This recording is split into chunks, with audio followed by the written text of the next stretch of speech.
I'm so happy to have you over. We are in my New York City sunroom. I'm Adam Pears. This is the Pear Naked Truth podcast about life. I'm gay. I'm autistic. I've lived a million lives, and today we're going to talk about love and loss, and all those things. But before we get into that, watch me get dressed.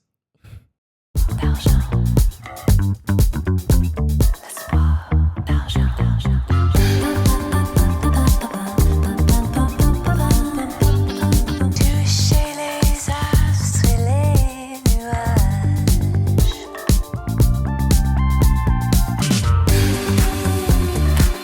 Entre le gris et le blanc, touche l'espace d'argent. Entre le gris et le blanc, touche l'espace d'argent. Welcome back. I'm so happy you're here. And every time you come over, it's a joy. You're my special friend. It is just you and me here talking about life. And today we're talking about love. I'll be honest with you. Last time you came over, we talked about my brother. That wiped me out. I can't be crying every time you come over to my house because that's not the plan. If you keep making me cry, you can't come back anymore.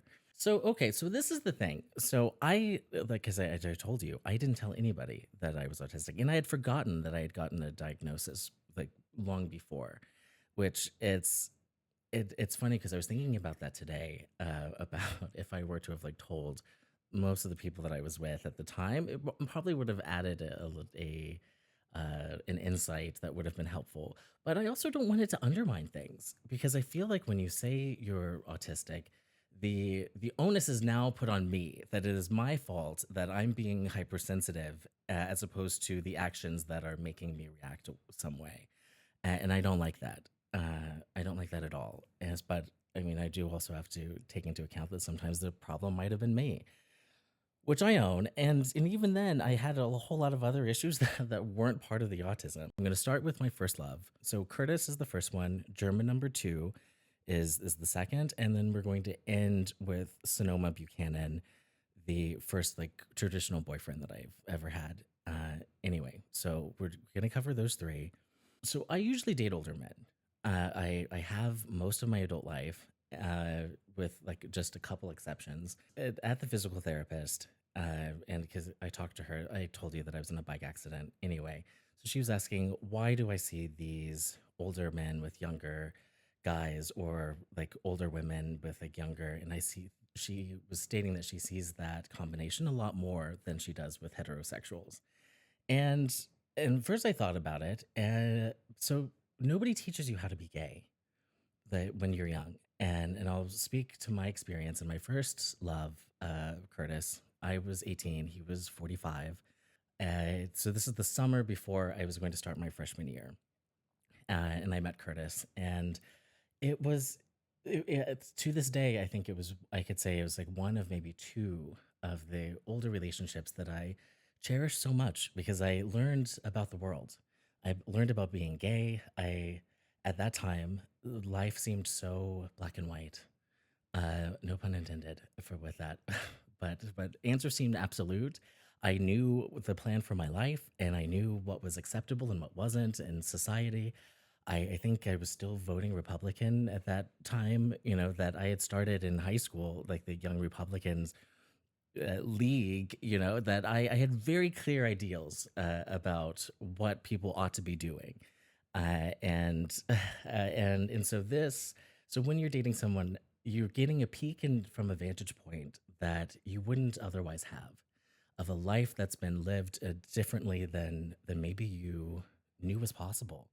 At that point in time, with the way that I was raised, anybody that was homeless on the street, it was because they failed their spelling tests. That was kind of how things were introduced into my upbringing in life. And to see someone who didn't go to college, who has made such a beautiful, wonderful queer life, that was going on adventures and had all of these friends and like lived in an adult treehouse that in Seattle, that was so kind and patient, and taught me things that your dad is not, Norman Pears, my father, wasn't going to teach me, that you need to pee after anal sex. That isn't the conversation that a lot of parents are comfortable having.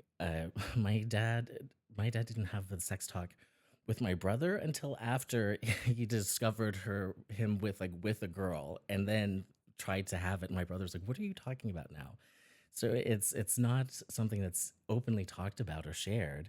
And this is also why I like making this podcast. And I told you that what I learned from sex or about sex was from a blog, if in the like 2000, from the some gay guy wrote about the mind body connection with your like sphincters and how you can like learn to control them.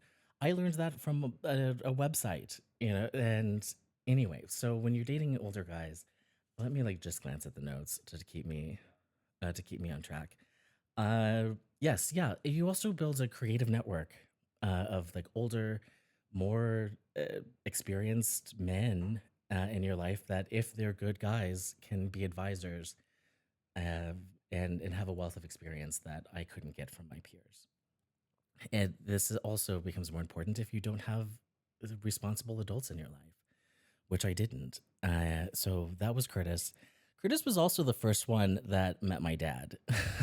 So during the summer, I invented a friend. This was an imaginary friend named Christy Davenport, who it was my cover anytime I wanted to go over to Curtis's house to spend the night. So I would like have fights with her, and I would say, "Oh, Christy's being so annoying," and I have to do XYZ thing and it's to get me out of the house. And he was just happy that it was a girl that I was hanging out with, that maybe she and I would, become an item. And anyway, so Curtis came to pick me up from the airport, or to take me to the airport one time, as under the guise of him being Christy's father. And so he like came over and met my dad. And later my dad said, like, he's a very attractive man. And then in my mind I was like, oh, if you only knew, you would be screeching and having a heart attack. I always get stressed when I talk about people that are still alive. It's much easier gossiping about the dead. Okay, so German number two, I met him online and we just met for a moment. And I was working at the sunglass store in Seattle, and he came in. It was his flight. He was catching a flight and didn't have a whole lot of time, but wanted to stop in and at least meet me in person. He came in like a wind like a glow, smiling, that you could just feel it radiating off of him. And he was a blonde, beautiful man, like chiseled face, laughing and smiling. His accent was so it was hard to place. That it wasn't German, but it wasn't quite British. He lived in London and was a banker, and it kind of like swept me in, like in those like moments, and we were laughing and banter was fun. And then he got back on the plane and we kept talking. And this was right before I went back to school. I go back to school. I'd taken a 2-year break, so now I come back. I am starting my sophomore year. I am like 2 years older than all of my peers, living in the dorm again, after I had lived a full life.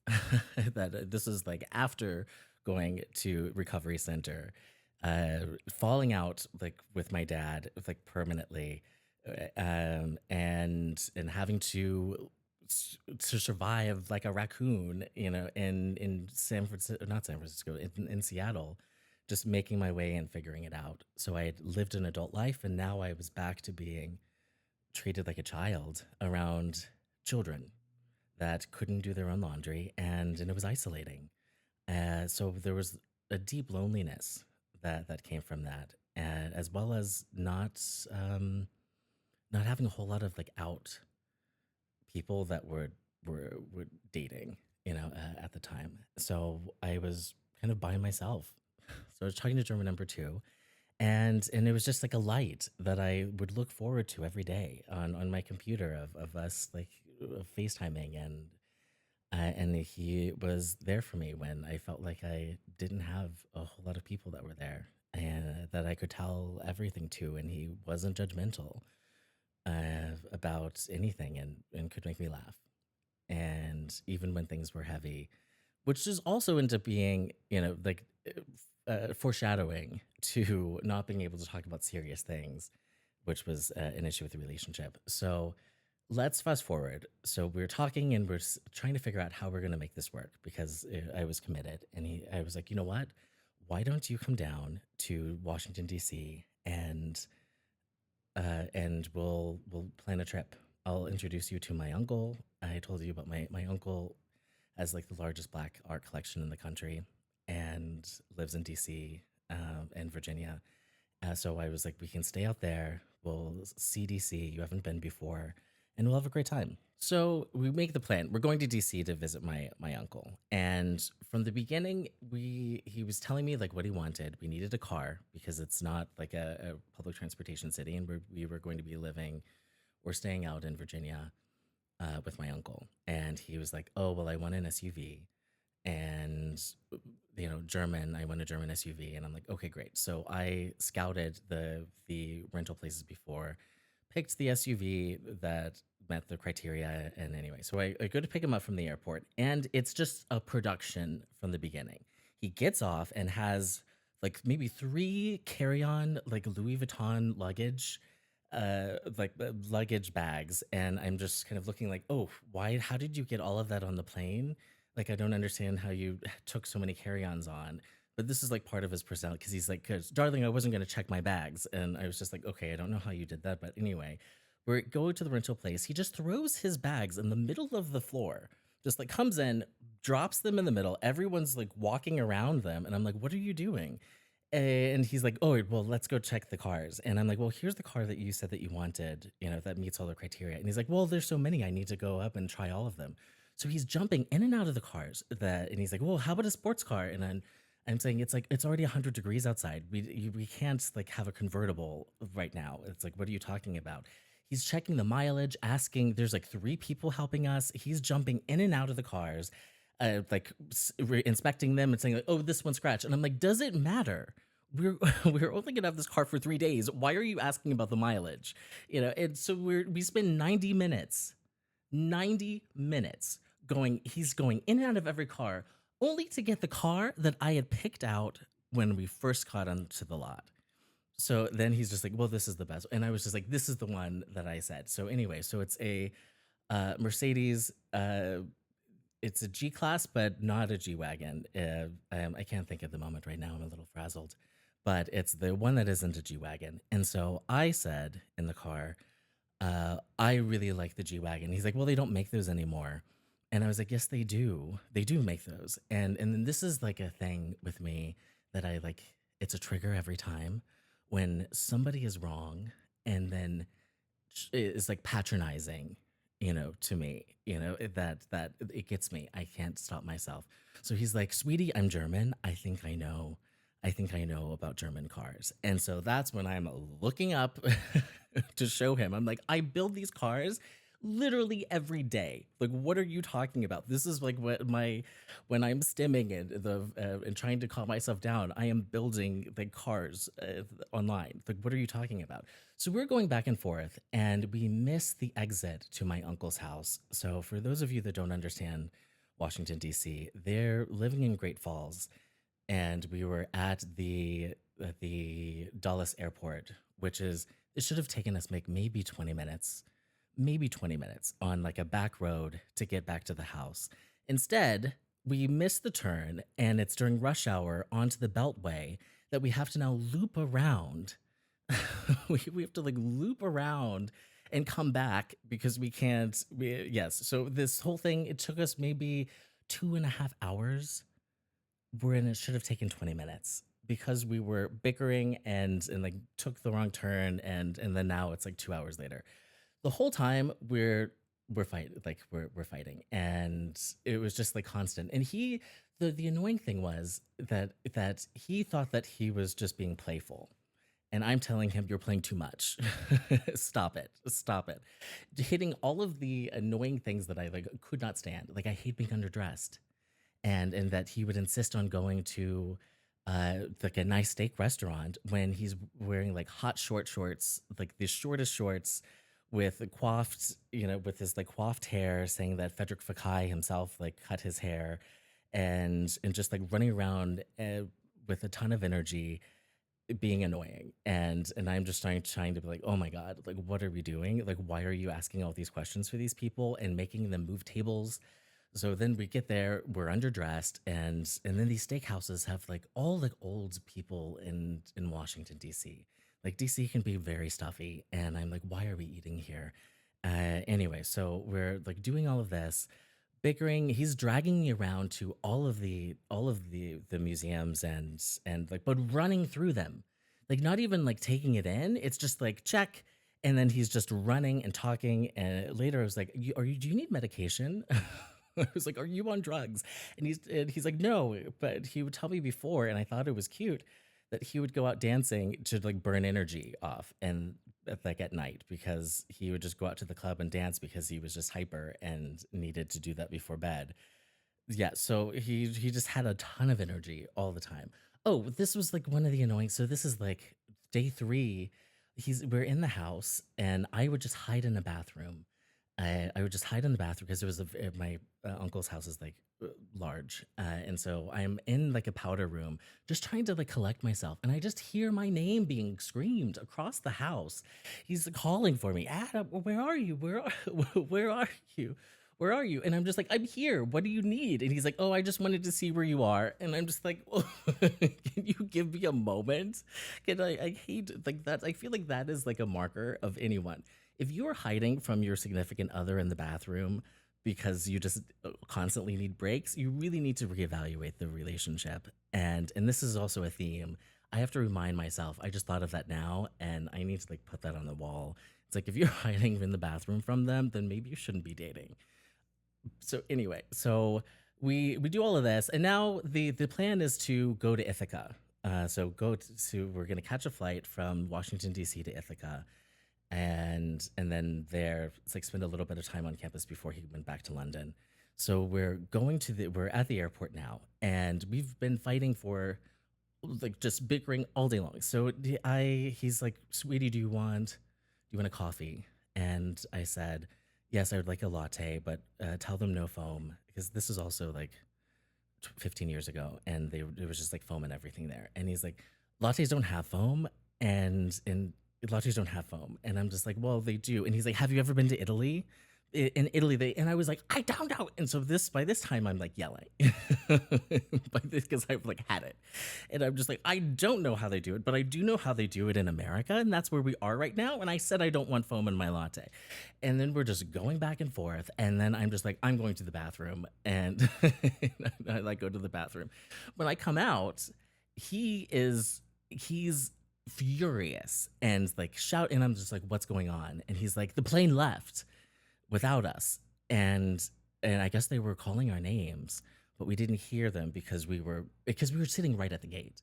So we're sitting right at the gate and missed it because we were going back and forth, and they called, the plane left, and so now we just missed our plane. We have to figure out where to go, and then he just has he has a meltdown. The accent changes from like this continental, maybe British, to hard German.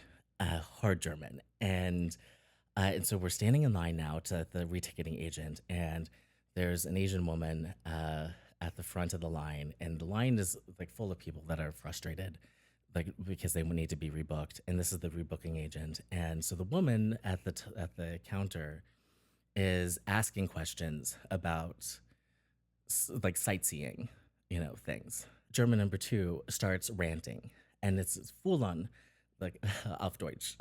He's like these agents have no analytical skills. He's like they have to check box 1, box 2, or they can't go on.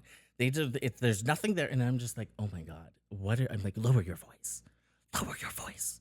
What are you doing? And I'm like grabbing him, and then he's like going, I'm like, it's fine. It's fine, German number 2. Like we can say we're at my uncle's house. Like this isn't a big deal. Like it's okay. And I'm like, there's so much of the city that you didn't see. We wanted to see the Holocaust Museum, and we like now we get a chance to do that. And then he's like, I don't want to see the Holocaust Museum. And he's like, and I'm tired of people talking about the Holocaust too. It's like the bad things happen to people all the time. And he's like, and they were not innocent people. He's like they were naughty. They're naughty. They were naughty people to the Germans. Like his English is deteriorated, and now people everyone is staring in line. I am sweating, and just like because I can't believe this is happening. He's never said anything like this, and I'm just trying to pacify the situation so we can just like get down. Naughty people. This is what I call them with my friends as naughty people. And like, I mean, hindsight when I'm telling the story and someone mentioned to me that "Oh, remember you were dating an anti-Semite," and I was taken aback because hadn't thought about it that way, and it made me like really have to grapple with that of when when you care about somebody and you see a behavior that is so like abhorrent and shocking that you make excuses for it in real time because it just can't be true. That it's like you can't really think these things and yes, yeah. And I think that's the only not that I acted appropriately with that, but I can understand when you didn't sign up for this. That I didn't feel like dealing with anti-Semitism and all of these the weighted things that need a response. Anyway, so we're going back. He goes up to the and I'm leaving out like the key part. So he goes up to the booking agent. He's like, "What's your name? You're gonna lose your job today." Like it was just outrageous and over the top, stomping around with like the Louis luggage, and so then finally he goes to the Lufthansa agent, and she like will help. We weren't flying on Lufthansa, but he just like found a German, and he's just like, "Can you believe these people?" And she's like, "I can't." So, so then we're like, "Okay, let's get the rental car again that we had just dropped off," and then we had to drive to Philadelphia to catch a flight to Ithaca. So we're on this, fighting the whole way because I'm just like, "Do you see?" Because I'm like saying like, "I can't believe you acted like that. Like that's like so like outrageous and blah blah blah." And then he's just like going on about how this was my fault because I had too many products, or it was just like something like anyway. Get to the school, uh, then there because it was still like kind of a conservative campus, and he's wearing these shorts that should be underwear, and going in with like a tank top, like bare naked, sitting down at an empty restaurant, and then telling the staff of the place that said I go all the time, and people are saying hi to me, if they can turn down the air conditioning because he's cold. This man's wearing no clothes, sat himself underneath the AC, and is then now asking them if they can turn down the air when it's 100 degrees outside. Anyway, so that was like trip number one with him, and I was like, you know what? Maybe I just need a pause. But this is where loneliness, this is where loneliness is a factor because so we start talking a little bit, and then I'm like, you know what? Maybe these things are just part of a relationship, and I haven't been in a relationship for in a while, and maybe those are just growing pains. So then we decided to give it another try, and this time it was the trip was in San Francisco, and he was getting off. He was going on a cruise with his mother for 18 days, and then after this 18-day cruise, he and his mother would be in San Francisco, and I would meet them in San Francisco. And so by this time, I had graduated from Cornell and was now in Seattle, living in the basement. I might have told you about. That's not part of the story. Anyway, go down to meet them, and already they're sick of each other. They're sick. And at first, I thought it was cute because the mother doesn't speak any English and just German. And I was like, at that point, my German was better, and I was like, "Oh, great, this is fun. I can like practice." And so she is like a doctor, but chain smokes. So like chain smoking doesn't feel like walking. He's running around, and we're just fighting. We're bickering the whole time. We're in this Airbnb. She lets the cat out. So then the cat's because we had to take care of this cat, and they were like, "Do not let the cat go outside." Cat goes outside. We're climbing in the bushes looking for this cat, and it was cute the first day when the mom didn't speak English, but when I woke up and it's 7 a.m. and she's like, she's like, "Guten Tag," and I'm like, "Oh God, I don't feel like conjugating nouns right now. Like I can't, I cannot do this at 7 a.m." So she was also because he supports her. We're going around town, and again, it was just one thing after another, same thing as this before. And then by the end, what really did it for me was I was like, "Yeah, I don't like how you're treating your mother. Like that why are you dragging her around like this when she doesn't want to?" And he's just like, "Well, she should be grateful that I'm trying to share the experience with her." And I'm just like, "No, if that's how you treat your mother, how are you going to treat me?" Like that I can't do this. And then by the end, that was the first time I broke up with somebody that we were together and I said, "I no longer see you as a romantic possibility for me." And that's how I worded it. And that was German number 2. So anyway, another thing that I learned from this, and I tried to keep it, even though I didn't listen to myself for the next relationship. Think about what kind of ex are they going to make. Like, think of what kind of ex husband would they be. And it's nice and fine to think that people are going to treat you respectfully when they're in love with you. But if you know that this is somebody who's vindictive or petty or a liar, you can expect that when you're no longer in their graces, and that's something that I take forward with me. Right. So this one I wasn't going to talk about because it's no longer fresh, but I think it's one of the not I think I would say it's one of the most important loves of my life, and I learned so much. So one of the things about love and being in a relationship is that you learn so much about yourself and what you are like in different situations. So this third love, I met him. He was lying about his age. So let's start that. I was in Seattle. Uh, I was working at the sunglass store. So I was maybe like 20 or so. And he was at the time, I didn't know at the time, but I guess he was 14, like online talking to people. We didn't actually like meet in person, but we were talking and I exchanged numbers, but had never met up. And so life went on. I moved on, and I would like text him every time I was like in Seattle just to see if he was around, but he was never there. Again, one of the few times that I like planned on topping, or anyway. So he was like saved in my phone as like blonde twink and had like this picture there, and so like years, many years, like a decade goes past, and I see this like hot, huge, like muscle guy online. And in my mind, I was like, oh, I would love a boyfriend that looked like this. This is the type of boyfriend that I want. This is after like another failed relationship with someone that was unavailable and older. And this was finally somebody. Anyway, so this was the first DM that I slid into. First DM ever. I'd never like messaged anybody. And they responded back and we started talking and going back, and the name was different, and so we're exchanging, and then I finally give him my number, and then when he messages me, it comes up Sonoma, and which is his name. So the town is named after his family, and his family is he related to a president and blah blah blah blah. So this becomes like important later on. Anyway, so it pops up and I'm like, oh wow, we like know each other, and he knew that, but I didn't. And he was like, I always had a crush on you, and I was like, oh, okay. So we met up, went on a date, and this was the first relation. This was the first boyfriend who wanted to be my boyfriend. All of the ones before that, they didn't want to be my boyfriend. They just it kind of fell into it, and it's like, oh God, okay, well we've been doing this for a while, and I guess you are, but I didn't want you to be.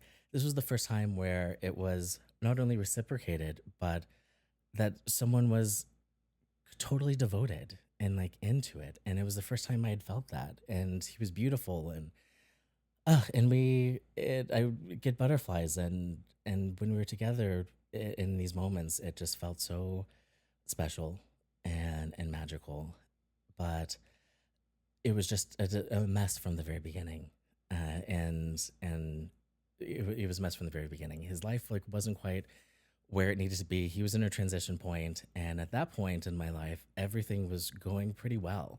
I was like working at Google, and I was going to get this promotion that I had been working so hard on. And I was going to move to New York, and everything was going to felt like it was falling into place. And so I overestimated my ability to live as well as stabilize somebody else. So this was the first time I had gone to PV, Puerto Vallarta, for the first time. It ended up being like that's a whole nother trip of me. Again, yes, yeah.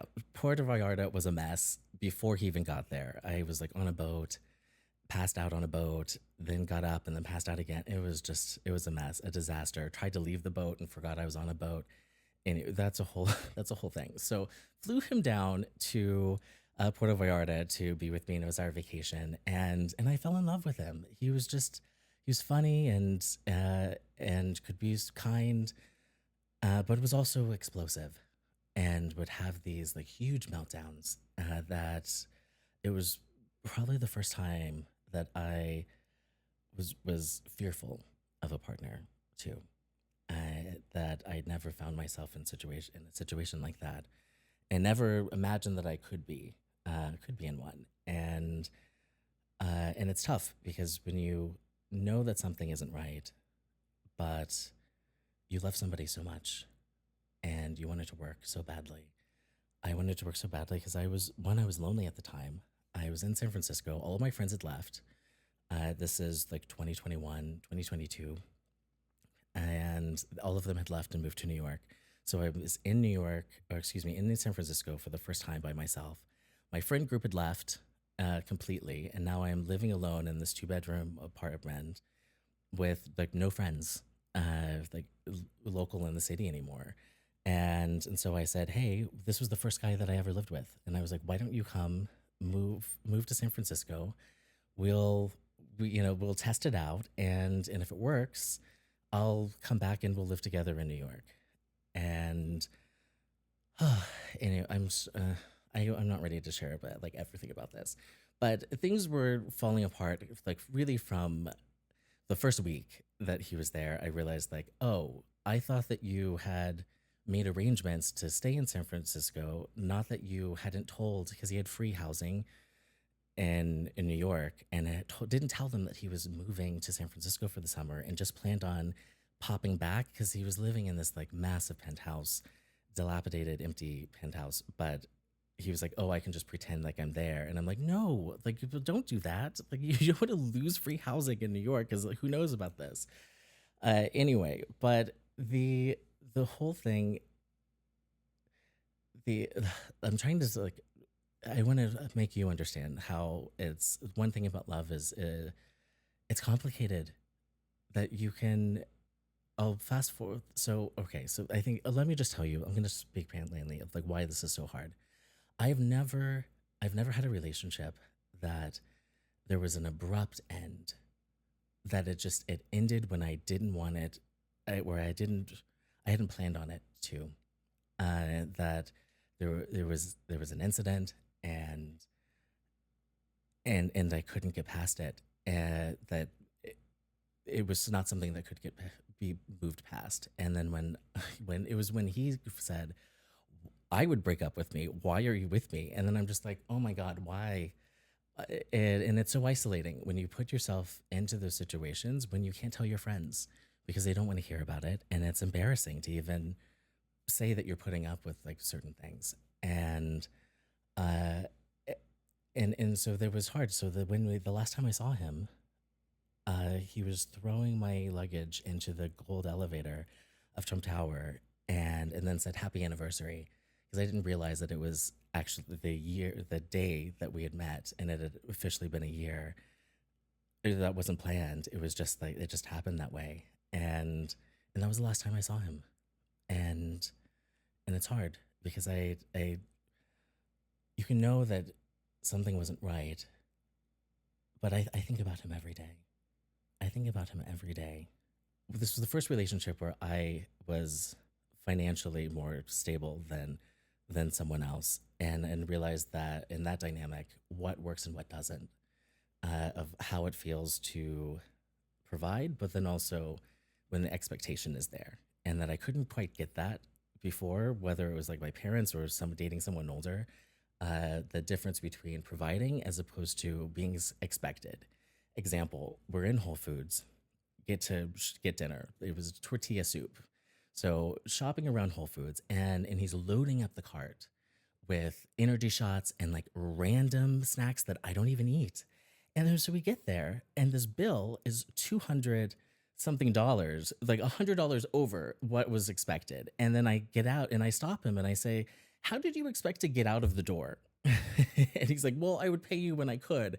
And I'm like, "Well, right, but I'm not your parent, you know?" And that was, I never had that dynamic before of, and I could see when there were times in my life that maybe I had done something similar. And so that was one thing. Another was having to be realistic and think ahead to things are going really well for you right now, but if they aren't in the future, can you make sure that you're allowing for this? That I wasn't, there was a lack of imagination when I was thinking of, oh, I don't even know, of my life kind of falling apart, because things did fall apart on every other front. And then you're with someone who it's not working, but you feel guilty because I knew, because he was better. By the time we ended, things were better than when we had started. And I felt like I was unfair because they had progressed and it was me that had changed, that I was no longer able to give what I thought that I could, and I couldn't put up with the things that I thought I would be able to. And so that comes with the sadness. And that comes with the sadness. I'm sorry, I'm sweating. I'm sweating so much because when you know that somebody's alive, it may come for you. Anyway, so those are the those are the things about love. Sweating, hot seat. Oh, I'm in the hot seat right now. Yeah, it's again, it's much easier talking about dead people than people alive that may show up at your doorstep. But I mean, I've loved so many. Anyone that sees this and knows that I loved them in that moment, they know. I think they know that's real. I think they know that's real, and that's something that at least I can. But whether it's autism or whatever else, it's difficult for me to fake certain interactions, especially with people that I know. I'm a terrible liar with people who know me. If you don't know me, then it's a script and I can perform. That's what's been so hard about this. That I'm always self conscious here because it is the antithesis of what I put out in the world. If you see me anywhere else. If you see me anywhere else, it's usually together and I'm ready to perform. And here it's not. I'm not ready to perform usually. I sit down here and I'm talking to Zach and I'm like, I'm not ready. Wait. I still feel like I'm in shambles. And especially like love like makes you feel that way. And shambles, that's like part of love. That, and it's being able to not be put together and have trust that somebody will still love you. So there's so many factors here that I didn't, because today I'd like wanted it again. You came over last time, I was like crying uncontrollably. It was snot bubbles. But there's a race factor, there's a class element to here that has to be worked through. And there's the being able to show yourself in your worst states and trust that somebody can still love you for that, or that the facade that you put on, or that is, or maybe not even a facade gives the impression that something's fake or phony, but there's a public face and a private face. And in my public face usually is like pinup. It's like more of like a pinup girl, Catwoman, kind of the tricksy, the coquettish aspect, that sex is like there, but that isn't all the time. That's not all the time, and part of it is because some of this guy told me, it's a story for another time, but the some of it is nobody likes a boyfriend that's really too smart because they can be annoying. Is like what he was telling me in a not so subtle way. That you realize like dealing with men, a lot of times they don't like smart guys, and that hurts too. So there's the acts that you put on to attract someone, and sometimes that's an issue once they settle down and they realize that you're Norma, not Marilyn Monroe. When the doors close, and that can be difficult to manage. That then there's a competitiveness that I've experienced with dating, of where the private life isn't. it isn't living up to the fantasy that they see everyone else experiencing publicly. Doesn't mean that I'm like a completely different person, but I'm a whole person. You have to protect your heart until someone actually sees you, and that's the hard thing too. And having to be okay with somebody leaving. And so with me, when people ask why don't I date, and you must have so many options, I have so many options for sex. I can like sleep with many people, but of those that are willing to date and can put up with all of me, it's a few. It's a few in a select, and I just can't get my heart broken constantly. And I think I've only had my heart broken maybe twice. Uh, One was the last relationship that I told you, and I think that learned a different type of heartbreak that I had never known before. That it isn't just about something leaving. I think the true heartbreak is when there's a profound disappointment, when someone has like let you down on a spiritual level, and and there's just a heartbreak there that happens of a how could you do this, and why, you know, and and that sometimes is like hard to get over something, and it takes time. But anyway, you to like dust yourself off and you keep doing it and try to learn from mistakes. Anyway, so wrapping this up, love is great. Keep loving, keep trying, keep failing. And when we come back, one of my favorite parts of this, it's the Pear Necessities, my favorite things. And today we're going to talk about something that everyone needs. You need this. If you're somebody with a hole of any kind, you need this. So come back. It'll be great. I'm Adam Pears, Pear Naked Truth. Come back. So we're back. This is the part of the show called Pear Necessities. And today we're going to talk about lubrication, and the importance of lubrication and what kind and what you should be looking for in a lube. So there are a few things here. One, silicone. Silicone is just the best. You should be using a silicone lube. Like why you want it to be frictionless, you want it to be tasteless, scentless, or not give you that tacky kind of feeling. Also, if you use a high product, or excuse me, a high grade silicone lube, you can also use it with some silicone toys and toy play as well. This one I love because you can put it on, apply it, and it's waterproof. So if you're playing in the shower, Uber Lube is one of my favorites.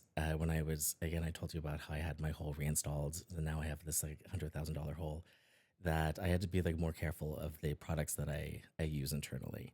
And this is great if you have a a Volvo, vagina. I can't even say it. Or anal, which everyone has. Great for that. My doctor, I loved when I went into Evan Goldstein's office and he had the lubes up there. I'm like, oh my god, this is my lube. I love it. It comes in a cute bottle. My housekeeper still doesn't know what this is. It'll be in all these crazy places. It's in the bathroom next to my toothbrush, and she's like, "I don't know what you use this for." Very cute bottle. Love it. Uberlube. It's scamlikely.com. I didn't say that again. It's my website, scamlikely.com, because I'm giving you all the tricks and products that I use for the illusions. So everyone just slides right in. Not everyone. I'm not that girl. But everyone slides in. It's great for play. Tasteless, so you can go back and forth with ease and enjoyment. Love this, and that's how you support the show. Is buy these essentials, make them your essentials. Scamlikely.com, and it's like just everything for life to like add lubrication for life. So literal today, other proverbial every other day. But anyway, love it. You're gonna love it, my special friend, and that's it. So pick this up. That was another great hangout. Thank you. I thoroughly enjoyed, and this means so much. I stress this every time because I mean it. If you were here with me, in this moment, you mean the world to me. This is my dream. I have put everything. There's my retirement money is like being spent by the hour right now to be here with you in this opportunity. So thank you. And like, subscribe. Reviews are so important. Reviews are so important. So please leave a review.